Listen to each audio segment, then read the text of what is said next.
Hello everyone, मेरा नाम प्रज्ञा शर्मा है and I am currently assistant professor from zoology.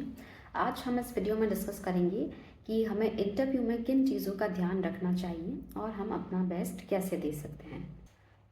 तो first of all, interview panel जो है आपका सिर्फ नॉलेज चेक नहीं करते हैं, वो आपका कॉन्फिडेंस, बॉडी लैंग्वेज, प्रेजेंटेशन, आपका वर्ड सिलेक्शन, ये सभी चीज़ें भी चेक करते हैं। और आपका इंटरव्यू किस डायरेक्शन में जाने वाला है वो आप खुद डिसाइड करते हैं।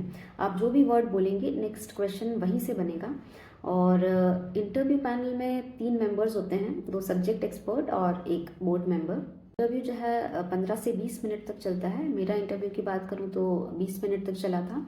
और इंटरव्यू की जो शुरुआत होती है वो जनरली बोर्ड मेंबर से होती है, जो कि आपको जीके और जनरल अवेयरनेस के क्वेश्चंस पूछते हैं।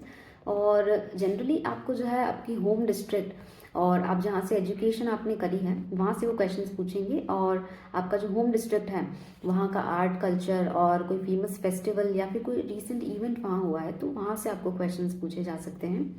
और अगर आपने पीएचडी कर रखी है तो मोस्ट प्रोबेबली आपके पीएचडी से भी क्वेश्चंस होंगे।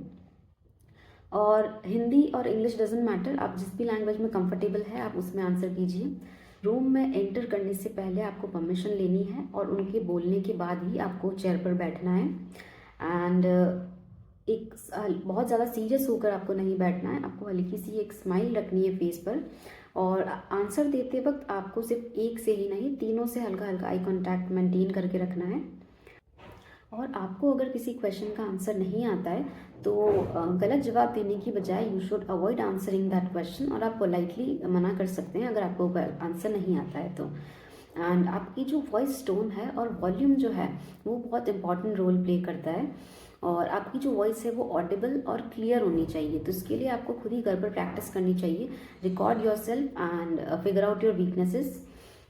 नेक्स्ट हम बात करें सब्जेक्ट एक्सपर्ट की, तो सब्जेक्ट एक्सपर्ट आपके सब्जेक्ट से क्वेश्चंस पूछेंगे। वो आपका फेवरेट टॉपिक भी आपसे पूछ सकते हैं क्वेश्चंस पूछने के लिए। तो आप दोनों पेपर में से 2 से 3 टॉपिक्स ऐसे बिल्कुल अच्छे से थॉरली प्रिपेयर करके जाइए। और आपका मास्टर्स का जो स्पेशलाइजेशन है उसे भी बहुत अच्छे से पढ़कर जाइए, वहाँ से भी 2-3 टॉपिक्स प्रिपेयर कर लीजिए, क्योंकि वहाँ से भी क्वेश्चंस पूछे जा सकते हैं। और आपको पढ़ाने के लिए भी कोई टॉपिक दिया जा सकता है तो आपको बोर्ड पर पढ़ाने की भी बहुत अच्छे से प्रैक्टिस करनी है। अच्छे से बोर्ड पर जाने डायरेक्ट जाते ही पढ़ाना शुरू नहीं करना है। जाते ही पहले डेट और टॉपिक का नाम लिखिए और आप वो टॉपिक क्यों पढ़ा रहे हैं, उसकी इंपॉर्टेंस क्या है, यहाँ से शुरू करते हुए अपना टॉपिक स्टार्ट कीजिए। और अपने यूजी और पीजी के पेपर के नाम भी वो पूछ सकते हैं आपसे, या बुक कोई फेमस बुक है उसका नाम पूछ सकते हैं। पढ़ाने के बाद आपको बोर्ड रब कर कर वापस बैठना है। तो ये सभी चीज़ें थी जो आपको इंटरव्यू के लिए ध्यान रखनी है। और कुछ एडिशनल चीज़ें हैं जो मैं नेक्स्ट वीडियो में एक्सप्लेन करूँगी। और मुझसे सब्जेक्ट में क्या क्या क्वेश्चन पूछे गए थे उसके लिए भी मैं एक अलग से वीडियो बनाऊँगी।